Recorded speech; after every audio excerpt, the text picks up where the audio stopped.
हरे कृष्णा। गंगाधर, जटाधर, कैलाशपति, रुद्र, महेश, आशुतोष, इन सभी नामों को सुनकर आप समझ ही गए होंगे कि हम किसके बारे में बात कर रहे हैं। जी हाँ, हम शिव जी के बारे में बात कर रहे हैं।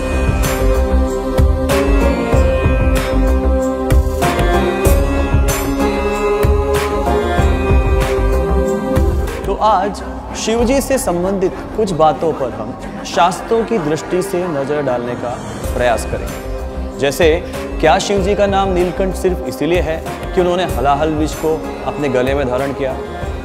क्या शिवलिंग जिसकी हम सभी पूजा करते हैं वो भगवान शिव के शरीर का कोई भाग है?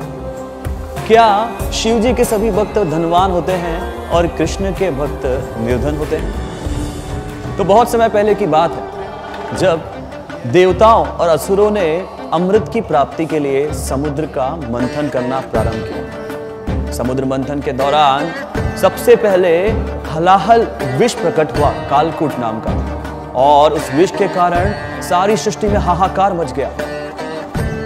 ऐसे समय पर भगवान कृष्ण ने भगवान शिव से कहा कि आप जाकर इस विष का पान कीजिए। शिव जी ने भगवान कृष्ण से विनती की कि इस भयानक कालकूट विष का मैं कैसे पान कर सकता हूं। तब कृष्ण ने शिव से कहा कि आप हमेशा मेरा नाम जपते रहते हैं, तो मेरे नाम की शक्ति से ही आप इस विष के प्रभाव को सहन कर पाएंगे।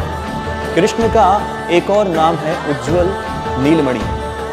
तो भगवान कृष्ण का लगातार नाम लेते हुए शिव जी ने उस हलाहल विष का पान किया, जिसकी वजह से उनका गला नीला पड़ गया। अर्थात कृष्ण का नाम लेने की वजह से भगवान शिव का एक नाम नीलकंठ भी जाना जाता है। इसी तरह से शिवलिंग के विषय में श्रीमद् भागवतम में पुराण में वर्णन किया हुआ है, किस तरह से जब महाविष्णु प्रकृति पर दृष्टिपात करते हैं तो जो दृष्टिपात है वह शिव तत्व के रूप में प्रकृति को संचालित कर देता है, जिससे जीवन की उत्पत्ति होती है।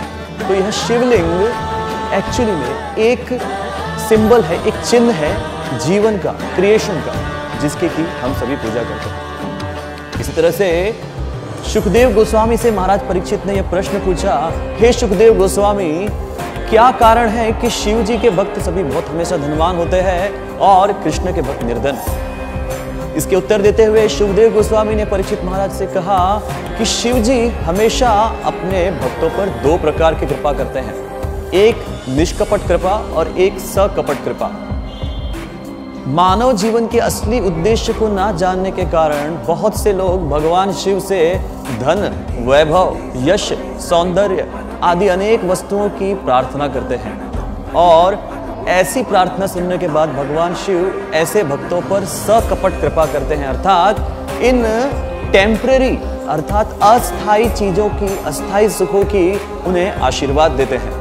ये अस्थायी सुख कुछ समय तक उन लोगों के जीवन में रहते हैं, और जब कोई व्यक्ति भगवान शिव से कृष्ण की प्रार्थना, कृष्ण के प्रति प्रेम की प्राप्ति के लिए प्रार्थना करता है, तब उसे शिव जी निष्कपट कृपा के रूप में उस व्यक्ति को प्रदान करते हैं। इसी तरह से हमें अनेकों वर्णनों में, अनेकों शास्त्र पुराणों में देखने को मिलता है, जैसे कि भागवतम में ही श्लोक आता है, निम्न गानाम यथा गंगा देवानाम अच्युतो यथा वैष्णवानाम यथा शंभु पुराणानाम इदम यथा। अर्थात नदियों में गंगा, देवों में कृष्ण केशव और वैष्णवों में शंभु तथा पुराणों में भागवतम सर्वश्रेष्ठ है। भगवान शिव और कृष्ण के बीच की इस अद्भुत लीला को, अर्थात भक्त और भगवान के बीच की अद्भुत लीला को कई बार हम लोग समझ नहीं पाते हैं। उम्मीद है कि हमारे आज के इस वीडियो को देखने के बाद आपको कुछ सहायता मिली होगी। हरे कृष्ण।